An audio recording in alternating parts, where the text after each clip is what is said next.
Entra no ar agora o Sindi Mais Forte, o podcast de informação e opinião do Sindicato dos Servidores e Empregados Públicos do município de Fortaleza, o Sindiforte. A cada 15 dias, um novo programa estará no ar. Sindi Mais Forte, em defesa do servidor público de mãos dadas com o funcionalismo público de Fortaleza. Embarque nessa!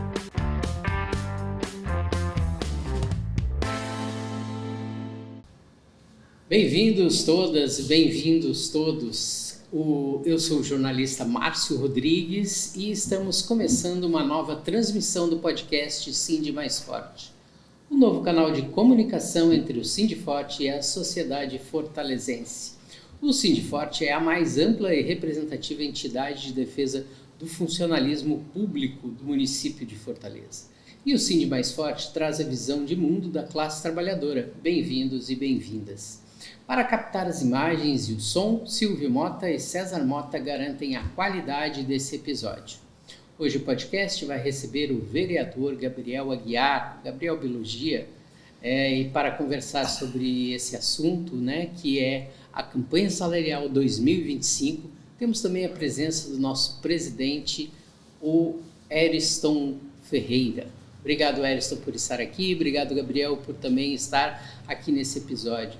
A gente já pode começar o episódio, eu deixando aqui à vontade vocês para que a gente possa falar sobre como estão as coisas em relação à negociação. Fazendo um pequeno retrospecto, Eriston, no dia 13 de janeiro houve a primeira reunião, a prefeitura também recebeu vocês numa segunda oportunidade e a gente está em pé de expectativa para que na próxima segunda-feira o prefeito dê uma resposta à secretária e a secretária entre em contato com todos os representantes sindicais.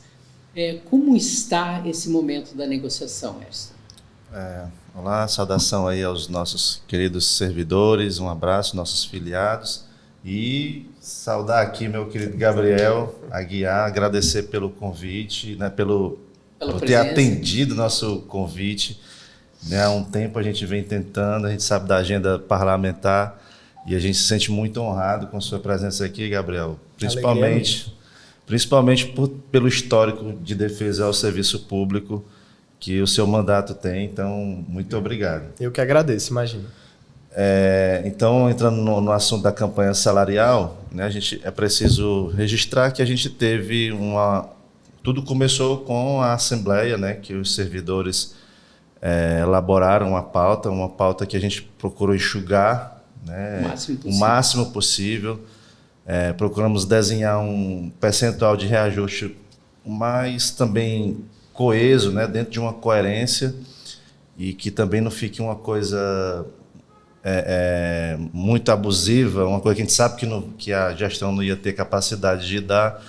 Então, nós aprovamos em dezembro em uma assembleia e passamos a ter um pouco de paciência, porque a gente sabe também que é uma transição, o prefeito está entrando, tem que tomar conta da situação do município, até que a gente teve essa reunião, como você falou, no dia 13, onde a gente apresentou formalmente a pauta à prefeitura.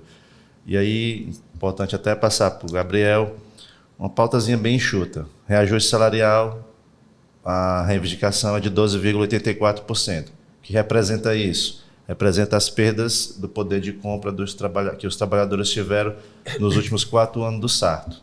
A gente sabe que se a gente for pegar desde o início da implantação dos planos de cargo e as perdas que o servidor acumula, dá muito maior, dá quase 40%. Porque foram 3 anos sem reajuste, plano de cargos que não garante mais uma promoção, devido à sua defasagem. Tivemos a reforma previdenciária no primeiro ano do sarto, que derrubou mais um pouquinho o poder de compra, aumentando a alíquota de 11% para 14% de contribuição previdenciária. Os aposentados tiveram uma perda maior ainda, porque não contribuía nada, e agora estão contribuindo com 14% em cima do que passa de um teto muito baixo que a prefeitura coloca. Então, é uma recuperação, esse número representa uma simples recuperação do poder de compra que tínhamos em janeiro de 2021. Somado a isso, a gente pede um reajuste no auxílio alimentação, que hoje é R$ 16,20 para R$ 20, que é né, ninguém encontra mais nada a menos de R$ 20 para almoçar, em canto nenhum. Né? É muito difícil.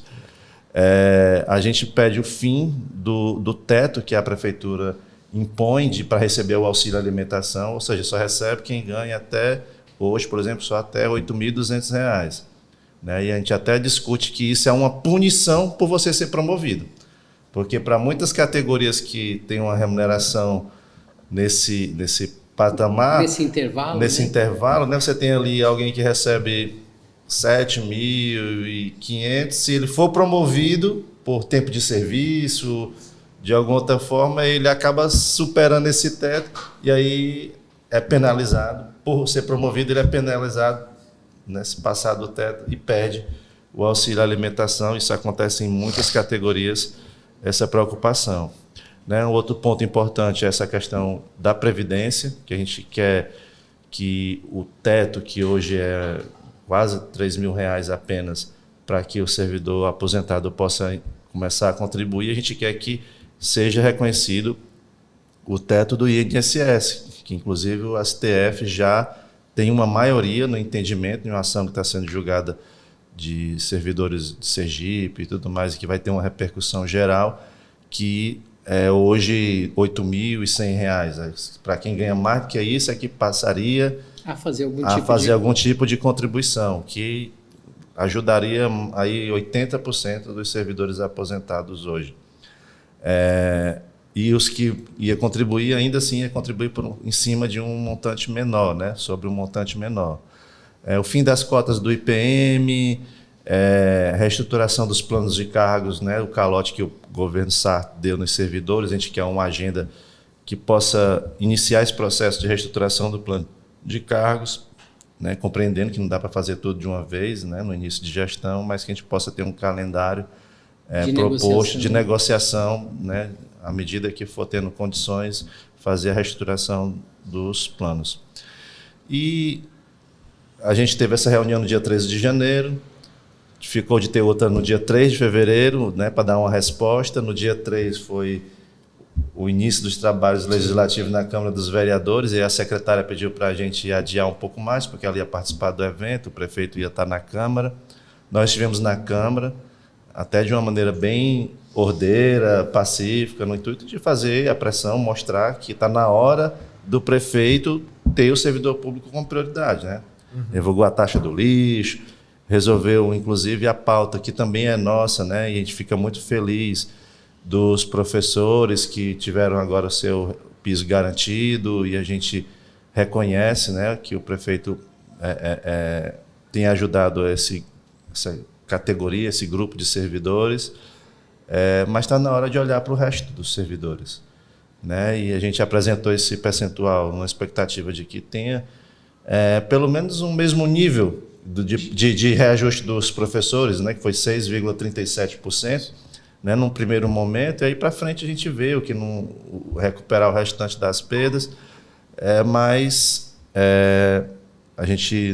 a reunião foi remarcada do dia 3 para última segunda-feira, e uma reunião que nos apareceu, né, nos apareceu como uma expectativa, um otimismo. A secretária chegou a dizer que a gente teria o reajuste, que seria retroativo a janeiro, mas que não podia dizer ainda o índice, porque precisava de uma aprovação do prefeito.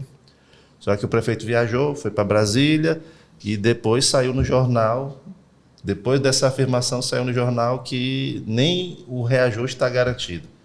Então, isso nos tensionou de novo, né? Porque, pelo menos, a gente sabia que tinha, né, que ia ter, né, pela palavra da secretária, ia ter, mas agora nem o vai ter a gente tem garantido. E isso nos preocupa, o que nos fez seguir uma agenda de mobilização que vem muito boa, né, utilizando esse mote do pré-carnaval, e estamos fazendo aí Unidos pelo Reajuste, uma novidade muito importante que nós temos esse ano, que é uma unidade muito grande das entidades sindicais, né, Sindifor, FECEPFOR, União Sindical, na luta, concentrando força para essa pauta. E a última palavra que a gente tem da gestão, Gabriel, é que vai dar esse retorno segunda-feira e a gente está nessa expectativa. Não tem garantia de que vai ter, né? Vai dar o retorno segunda-feira se vai ter ou se não vai ter, e se vai ter, qual o percentual. A gente espera que o prefeito Evandro, no primeiro ano dele, não se iguale ao que ele prometeu mudar, né? Ele entra com um discurso de mudança, né? O servidor recebe o prefeito com a expectativa de mudança e no primeiro momento, no primeiro gesto que o prefeito, né, tem para os servidores, é importante que não seja mais um calote, porque a gente já está cansado. Foram 12 anos de PDT com várias perdas de direito e no momento em que consegue mudar esse cenário, seria muito frustrante e acho que também muito ruim até para o próprio Evandro se a gente tiver uma resposta negativa nessa campanha salarial. Gabriel, obrigado por você estar aqui com a gente hoje. Gostaria de aproveitar muito bem esse resumo que o Ariston trouxe para a gente poder entender o cenário, né, de como estão essas negociações e perguntar para você exatamente em que ponto você considera que seria importante uma intervenção, né, da prefeitura para olhar para esse cenário e analisar justamente isso que o Ariston acabou de trazer, ou seja, perfeito. Como é que a gente vai olhar para essa negociação, visto que uma categoria já foi contemplada, mas que o restante do funcionalismo ainda está a ver navios. Perfeito, muito obrigado antes de tudo pelo convite de estar aqui, né? O Sind Mais Forte é uma alegria, primeira participação aqui no programa e já me colocando à disposição também a outros momentos, outras pautas. É sempre uma alegria conversar com os servidores, com a categoria organizada. E esse debate é atualmente o debate mais importante no município, né? Na realidade, todo início de ano, a gente já tem um aquecimento dessas lutas, porque a gente sabe que os direitos a gente só consegue arrancar na pressão, na demanda, né? Aí na gestão dos conflitos. Mas a gente está no momento atípico, né? O fim de uma gestão, né? Depois de 4 anos, como o Ariston muito bem resumiu, que não olhou para o servidor, ignorou as demandas, cozinhou, empurrou para frente, deu desculpas diversas, né, que não podia mais por causa do período eleitoral, que não poderia mais por conta das contas, e foi empurrando ao ponto que a gente tem uma demanda de luta represada, né? E esse represamento recai sobre a nova gestão e impõe ao atual prefeito essa responsabilidade, que ele já teria, mas tem agora ainda quadruplicada, digamos, com o represamento que ocorreu na gestão passada.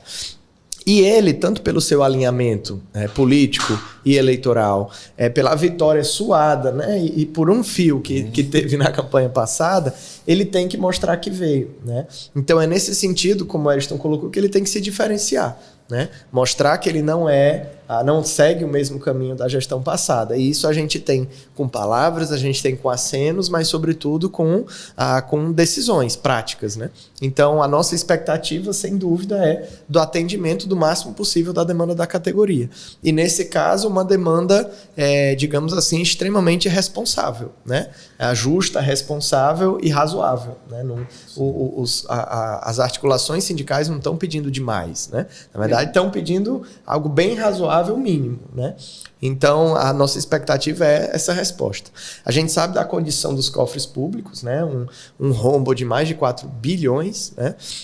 E do programa que o prefeito fez de cortes, né, de 30% em boa parte dos setores. Agora, o que nós temos defendido desde o início, e acredito, muita gente tem defendido isso, que isso foi incorporado, é que direitos de servidores, reajustes salariais, planos de cargos, carreiras e salários, reajustes de benefícios já defasados, né, como alimentação e tantos outros, não devem entrar nesse arcabouço das reduções, porque isso não é um gasto passivo de ser retirado ou reduzido, isso é o básico mínimo para a gente ter o serviço público, né, gratuito, de qualidade, e a gente consegue isso com o servidor valorizado, estruturado, bem remunerado, que consiga exercer suas atividades com a qualidade que ele quer entregar para a sociedade. Né?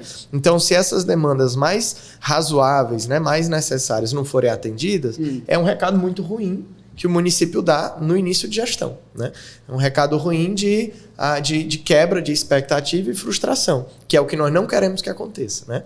Então, a nossa expectativa e o que nós queremos é uma boa resposta na segunda-feira, por parte do Poder Municipal, de atendimento às demandas. Né? Caso contrário, nós sabemos que o caminho é da luta. Né?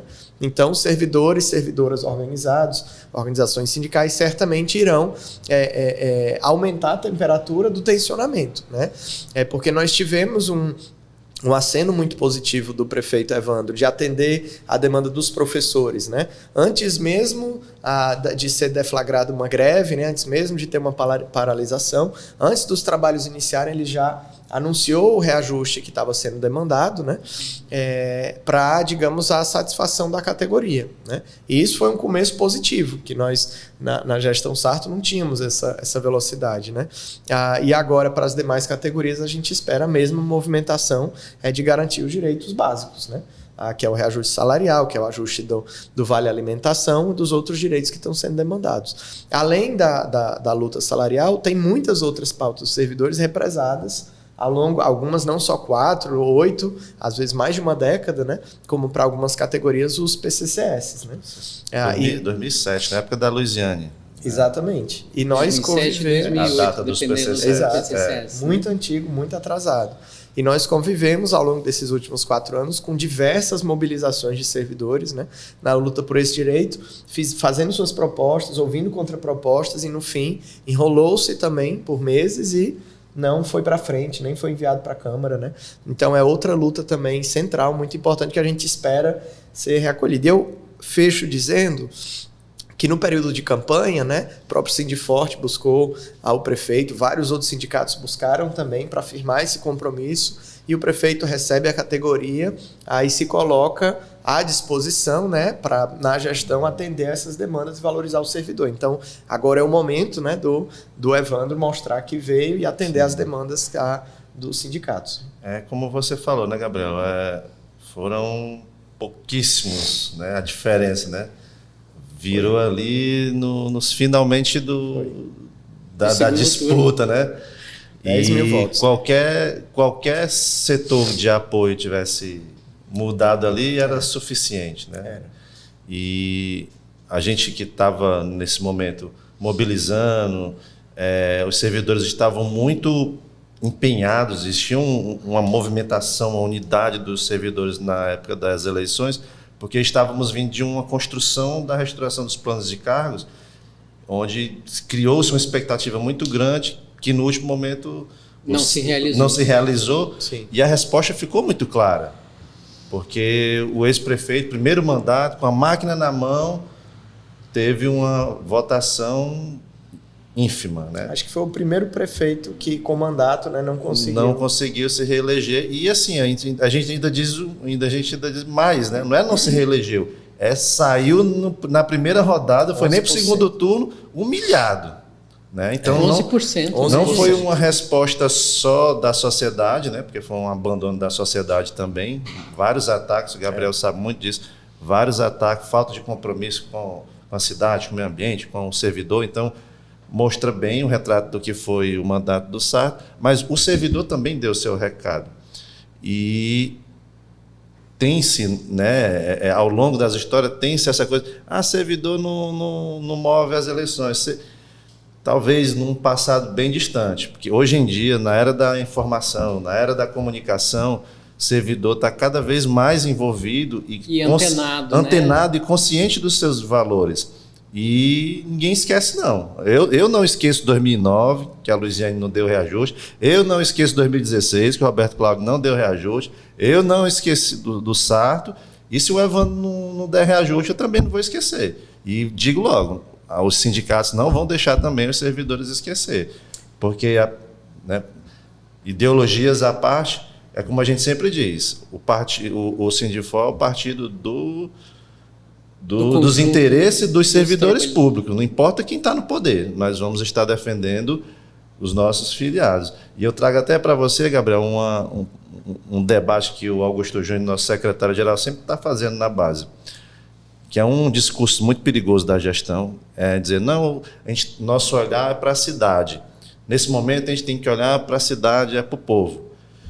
E perde-se que o servidor público são os trabalhadores que garante o básico do básico para a população mais carente. Não é? Nossa cidade, que tem uma desigualdade social tão grande, tem nos serviços públicos o mínimo da dignidade de uma pessoa humana. Então, são os servidores públicos que dão a escola pública, que fazem o atendimento nos hospitais, nos postos de saúde, é quem garante a segurança pública, é quem garante um trânsito mais organizado, é quem limpa a cidade. Então, o mínimo de dignidade da pessoa é garantido pelos servidores. Então, o prefeito não pode esquecer que, quando valoriza o servidor, você está valorizando aqueles que prestam serviço mais básico a essa sociedade. Então eu queria, para complementar, né, essa colocação aqui para o Gabriel, qual é o número de servidores que estão aí aguardando, né, esse posicionamento da prefeitura? Considerando que os professores, né, já passaram, e a gente fica mais uma vez, ressaltamos, a nossa política aqui no Sindiforte é dar a César o que é de César. Então, nós reconhecemos e valorizamos o esforço da prefeitura, tanto da prefeitura, da gestão, né, como das entidades sindicais envolvidas, como dos parlamentares também que se envolveram na Câmara naquela semana. A gente esteve por lá, a gente viu, e a gente reconhece o esforço de todos para resolver essa parte, né, em torno de 12 a 15 mil servidores ali contemplados com aquele projeto de lei. E nós temos aí mais uns 25 mil servidores ativos, que depende desse percentual. De todas as áreas, do administrativo. E que esse percentual para os ativos também reflete mais 18 a 20 mil servidores inativos, né, aposentados e pensionistas. Então, dá mais de 30, em torno de 35 a 40 mil servidores que estão aguardando essa mensagem, ansiosamente por essa mensagem, para saber se vai curtir o carnaval ou se vai partir para cima do prefeito. Aí. Ou os dois, né, Gabriel? Porque né? o Sindiforte, a FECEPFOR, a União Sindical, eles têm montado um bloco diário, né, de visitas Unidos aos pelo locais reajuste. de trabalho, Unidos pelo Reajuste. Tem uma charanga. Dá para fazer as duas coisas, né? Tá certo. Bom, perfeito. Esse tem que ser o espírito agora, né? Assim, o momento é de luta, né? Enquanto não é atendida a demanda da categoria, a categoria vai lutar. E como foi mostrado aqui, né? A gente faz a luta de maneira progressiva, né? Primeiro você tem a lei, né? Você tem as propostas, você tem os diálogos, e a expectativa que a gente tem e que a gente tem esperança, né? É do bom diálogo e da respeitabilidade, do reconhecimento por parte do gestor, da necessidade dele cumprir com essa demanda, né? Não havendo, aí a gente sabe que aí vai, com certeza, aquecer, né? Aquecer a inconformidade, aquecer a angústia, e com isso o protesto, as formas de mobilização, e que não é o que nós queremos e certamente não é o que o prefeito quer. Então, para antecipar isso e ele poder seguir a gestão dele com mais tranquilidade, ele deve atender a categoria de servidores, né? Atendeu a categoria que já foi lá, né, de 12, 13 mil, e essa categoria se a gente olhar quem está agora no pleito, é mais de 3 vezes maior, né? Então, há uma demanda triplicada de servidores a serem beneficiados com essa demanda razoável, né? Demanda moderada, razoável. Então, é uma correção de uma desvalorização. Não é nem um privilégio que está sendo pedido, um aumento salarial, uma correção de uma desvalorização. Então, é muito justo. Caso contrário, o que vai estar ocorrendo é a redução salarial a cada ano que vai passando, né? Inclusive, é isso que a gente vem discutindo com os trabalhadores, né? Se a gente for analisar só a perda da inflação em 2024, saiu o índice de 4,83%. A perda do poder de compra. Só o índice oficial. O índice oficial, sim, né? Que o real todo mundo sabe que é bem maior. Mas, enfim, são 4,83%. 83% é o índice de 2024. Se o prefeito der zero, o que a gente vem dizendo, não é que a gente vai perder 4,83% no poder de compra. A gente está perdendo mais 4,83% do poder de compra. Porque a gente já vem de um histórico de muitas perdas com os governos do PDT, que não teve nada de avanço. Sempre, quando tinha, era só a reposição, né? Ou então era nada. Então, só teve perdas. Teve perda com não dando reajuste, teve perda aumentando a alíquota de previdência, aumentando mais 3% na alíquota previdenciária, e assim vai se perdendo, vai se perdendo. Então, se a gente não tiver nenhuma reposição esse ano, é mais essa perda, mais uma perda, não é uma perda, é mais uma perda. Deixa eu só colocar mais um molho aqui, Gabriel, claro, que eu queria ouvir a sua opinião. Quando a gente teve a campanha o ano passado, né? Sim. E que o Evandro foi eleito, embora passou raspando, né? A gente ouviu durante a campanha todo um jingle, né? Toda uma preparação, todo um encantamento da população de Fortaleza, dizendo que a gente tinha o Lula, a gente tinha o Eumano e a gente precisava ter alguém também favorável na prefeitura, que a gente ficaria 3 vezes mais forte e 3 vezes mais próximo de um mundo ideal. Uhum. Quando a gente passa a conviver, né, com uma realidade de uma administração federal, estadual e municipal, tendo toda essa força, né, que foi decantado durante a campanha eleitoral, a gente precisa fazer determinados tipos de cobrança, né? E a gente ouve, por exemplo, o Evandro nos dizer que não pode ser cobrado agora por causa do PCCS, né? Mas, veja, o que se está cobrando é justamente que haja uma mesa na qual as cartas sejam colocadas na mesa e a gente possa ter uma perspectiva de negociação, né? Nesse sentido, é também importante a gente ter no parlamento alguém representando esse tipo de demanda.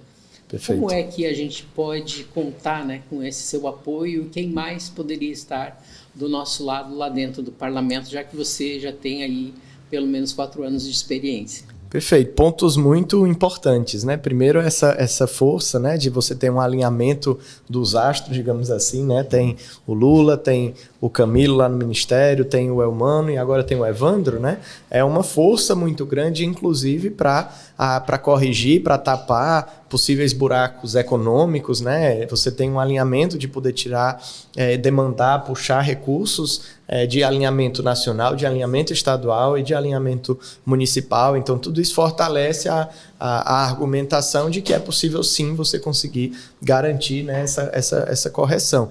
Do ponto de vista da atuação da Câmara, né, do nosso mandato e dos mandatos seguintes, né, o nosso mandato é um mandato liderado, né, dirigido pelos movimentos dos trabalhadores organizados, né, os sindicatos com seu destaque. Então, a nossa linha sempre é a linha de seguir as direções sindicais. Então, a pauta que o sindicato monta, a demanda que o sindicato faz, o pleito que o sindicato leva, será exatamente o que nós iremos defender em todos os espaços que pudermos, com as forças que tivermos, no diálogo com a prefeitura, ou com o governo, ou com a União, seja quem for, né? Então, isso nós já temos como uma premissa de trabalho nosso, né? Inclusive, a gente tem alguns projetos de lei de nossa autoria, né, que correm em paralelo a esse debate aqui. Um deles, né, é para dar a redução da carga horária de trabalho para o servidor de 20 horas, porque o de 30 e o de 40 tem, no caso de serem responsáveis por a criança, adolescente com deficiência, né? Aqui era um direito que tinha e foi perdido, né? Só tem agora para quem tem maior carga horária. A gente está propondo essa isonomia. Outro também, servidores que fazem a doação de sangue, né? Pro Hemoce, né? Que era, antigamente você tinha uma dispensa, ganhava uma folga, dia de descanso, além do dia de doação de sangue. Nós estamos também propondo, a partir de um projeto de lei, a recuperação, além do dia da doação, conseguir mais 2 dias para descansar caso faça a doação e poder doar de 6 em 6 meses. E o mais recente que nós fizemos, alinhando ao projeto da Emenda Constitucional Nacional, do fim da escala 6x1, né? A gente está propondo o fim da escala 6x1 para os servidores e terceirizados do município, né? Então, já está tramitando esse projeto também, sem redução ou impacto salarial, a gente vedar que o município possa fazer contratações, isso ocorre principalmente em terceirizados, né? Dentro da escala 6x1. E nós temos uma bancada de parlamentares que, sem dúvida, assim como nós, também se alinham às demandas dos sindicatos, né?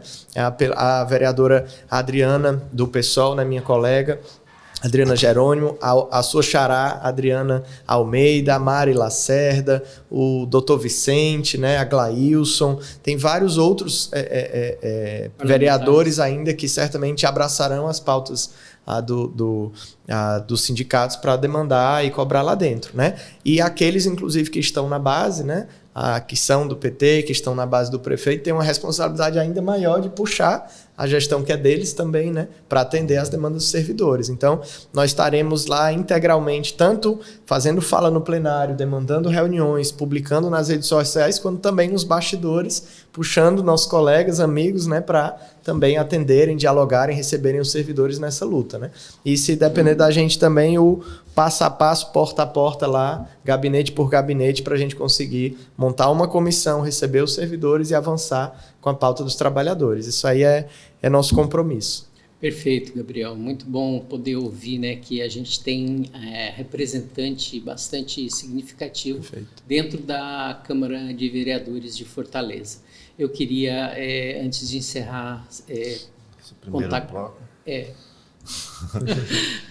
Não, assim, a gente olha, a gente tem esse olhar dessa bancada de esquerda, a bancada do PSOL que há dois mandatos, né, vem com 2 vereadores e fazendo uma avaliação dos primeiros 4 anos do Gabriel, da Adriana Jerônimo, é muito positivo. E às vezes até nos entristece como é que não se enxerga isso e não se investe nisso, nesse modelo, né? Porque são tantos votos, são tantos parlamentares que assumem uma linha de negociação, né? O Gabriel sabe muito bem disso, 4 anos lá dentro, você vê vereador negociando isso por isso, eu voto nisso se me ajudar nisso, né, na minha comunidade, né, conseguir tantos cargos aqui, quantos a gente sabe disso, a gente não tem nem vergonha de falar, porque isso antigamente era feito mais escondido, hoje em dia isso é feito às claras mesmo, a gente escuta vereador reclamando porque não consegue indicar ninguém, que a prefeitura não indica nenhum dos seus, né, correligionários. Então, assim, como ficou esse formato de política que, assim, na sua concepção, passa uma ideia de democracia, de pluralidade, de interesse público, né? Os princípios administrativos, transparência e tudo mais, como isso vem se corrompendo a cada dia mais. Sim. E aí nos dá um afago de esperança quando a gente vê mandatos como o do Gabriel, da Adriana Jerônimo, que foge a tudo isso, né? E traz os verdadeiros valores parlamentares que deveriam ter em todos, de fazer aquilo pelo motivo certo. Essa visão de mais aceitar, e isso, né? reflete, inclusive, né? A gente não tive a oportunidade ainda, mas parabenizar o posicionamento dos 2 vereadores do PSOL, de manter uma independência. Por mais que a gente tenha visto que o Gabriel fez um trabalho incrível na campanha para ajudar, porque a gente sabe que o outro projeto era inaceitável para a nossa cidade, mas na hora de compor ou não, para ser base, aliado, para ser oposição, né, a gente sabe que se mantém numa posição de independência, e o verdadeiro parlamentar ele tem que ser independente, porque vai chegar a matéria lá que ele vai concordar sim com a gestão, né? Vai vir um reajuste do servidor, ele vai concordar, vai brigar por um pouquinho mais e vai votar a favor, mas ao mesmo tempo vão acontecer situações em que vai vir favorecer um grande empresariado, vai vir algum grupo, alguma matéria ruim, e ele tem que ter a autonomia, a liberdade de votar não sem ser questionado, né, por isso. Então, são 2 mandatos que a gente tem muito orgulho, né, de ter na Câmara dos Vereadores, né? Um beijo para a Adriana Jerônimo, um abraço também para a Adriana Almeida, que nesse início, já ano passado e nesse início, vem se mostrando uma guerreira também na defesa do serviço público, e a gente precisa, né, de mais vereadores assim. Parabéns, Gabriel. Agradeço, Ariston. Obrigado de verdade pelas palavras, e vocês aqui são professores da gente, né? Assim, literalmente, nas lutas, nas pautas, você já vem fazendo isso há um bom tempo, né? E a gente aprende com vocês, né? Vendo vocês nessa linha de frente. Eu sempre pego muito, e a gente tem um trabalho conhecido muito pela pauta ambiental, né? Mas eu tenho como um dos nossos maiores inspirações o Chico Mendes, né?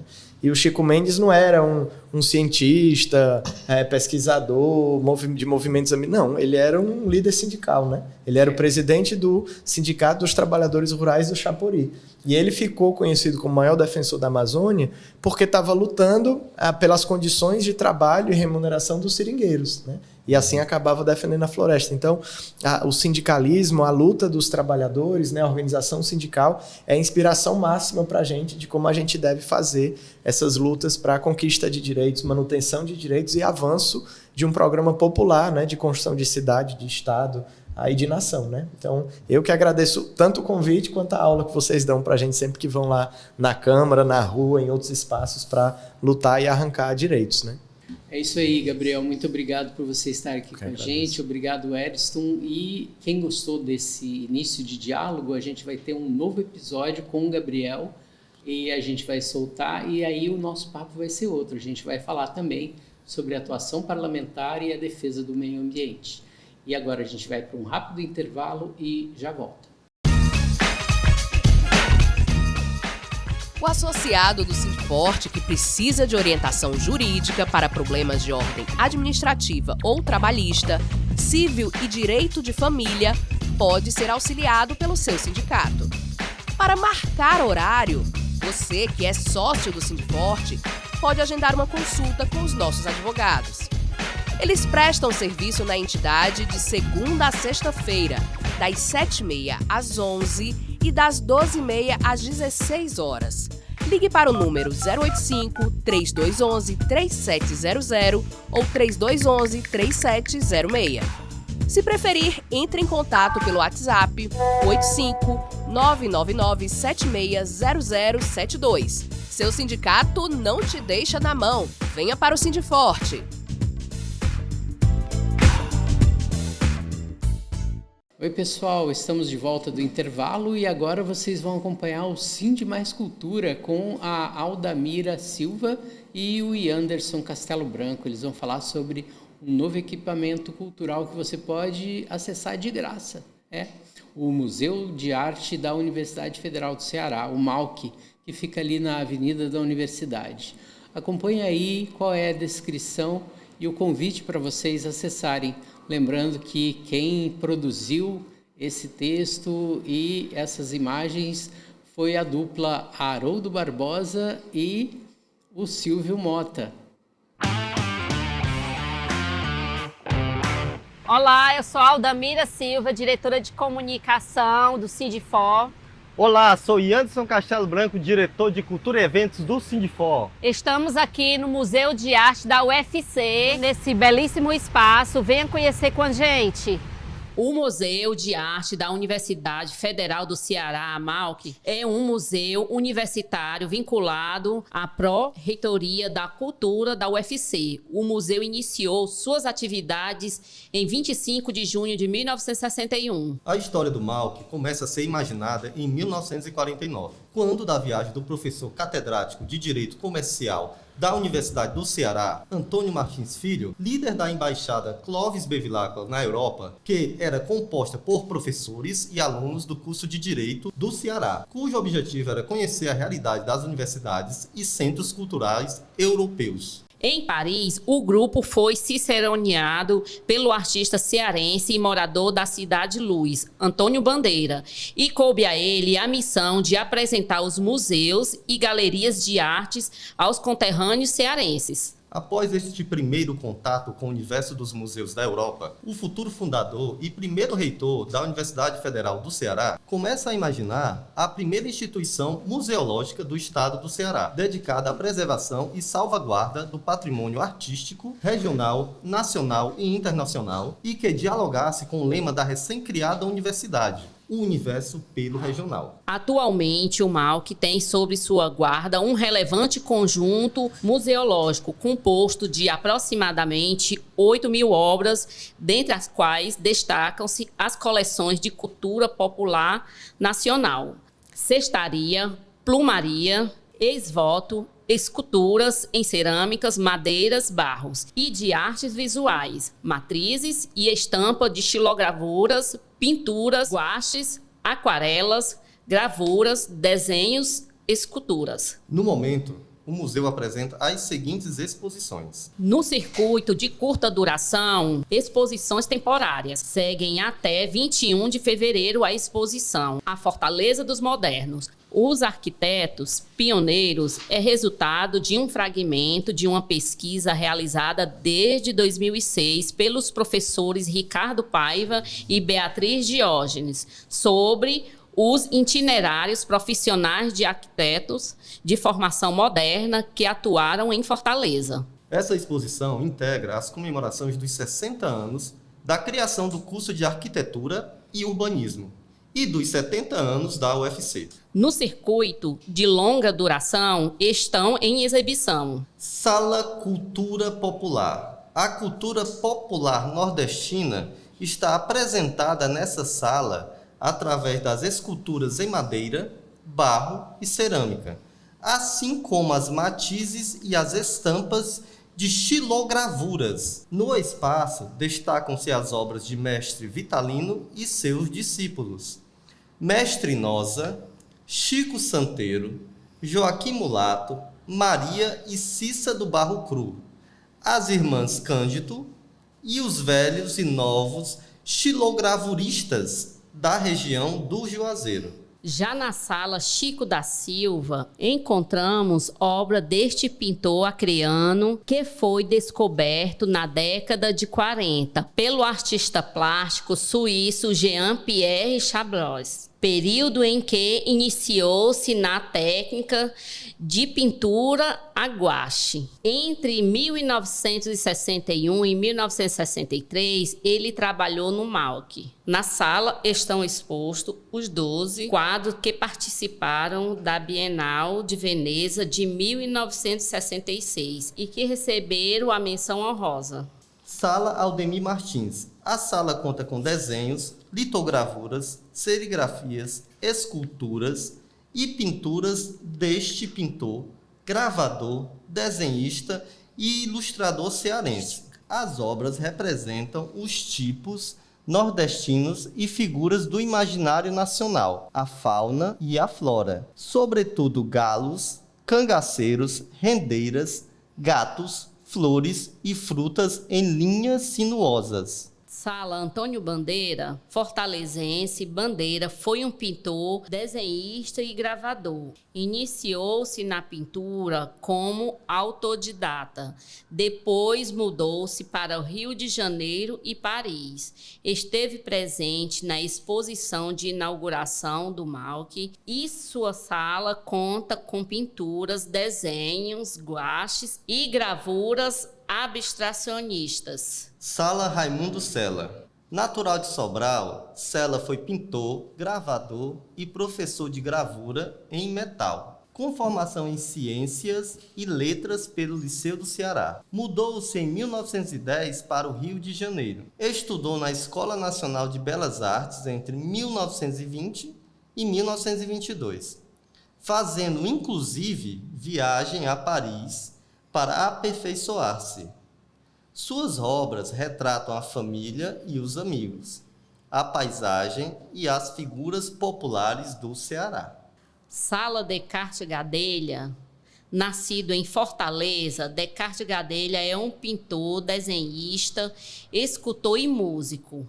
Expressionista, retrata em sua obra as temáticas sociais, culturais, religiosas e literárias da sociedade cearense. Apresenta, através de desenhos, pinturas e esculturas, à desigualdade social, à devoção fervorosa a São Francisco das Chagas e ao Padre Cícero, a formação do Arraial de Canudos sob a liderança de Antônio Conselheiro, o universo dos catadores do Janguruçu e os contos de Moreira Campos. O MAUC funciona de segunda a sexta-feira, exceto feriados, das 8 às 12 horas e das 13 às 17 horas. Em sábados previamente divulgados, das 9 às 13 horas. O museu fica localizado na Avenida da Universidade 2854, Benfica. O equipamento é aberto ao público, com entrada e estacionamento gratuitos. O MAUC também realiza visitas mediadas, tanto ao público previamente agendado, quanto ao público espontâneo, que ao chegar na instituição, solicita o atendimento junto à recepção. Esperamos que visite o MAUC e até o nosso próximo Sindi Mais Cultura. E aí, gostaram da dica cultural? É isso aí, Aldamira Silva e o Anderson Castelo Branco trazendo mais informações para que vocês possam acessar gratuitamente a cultura do estado do Ceará. Agora a gente encerra aqui esse episódio número 10, lembrando que vamos ter uma continuação dele na próxima semana, quando a gente dá continuidade ao nosso diálogo com Gabriel Biologia e o Eriston Ferreira, o nosso presidente aqui do Sindiforte. Até lá e a gente volta em breve. Você assistiu e ouviu Sindi Mais Forte, o seu podcast do Sindiforte, o principal sindicato na defesa da classe trabalhadora pública de Fortaleza. Aqui você ouve e assiste a opinião política da sua entidade. Acesse informações sobre os seus direitos, lutas e conquistas. Ouve dicas culturais e de lazer. Produção de Haroldo Barbosa e Márcio Rodrigues. Apresentação: Márcio Rodrigues.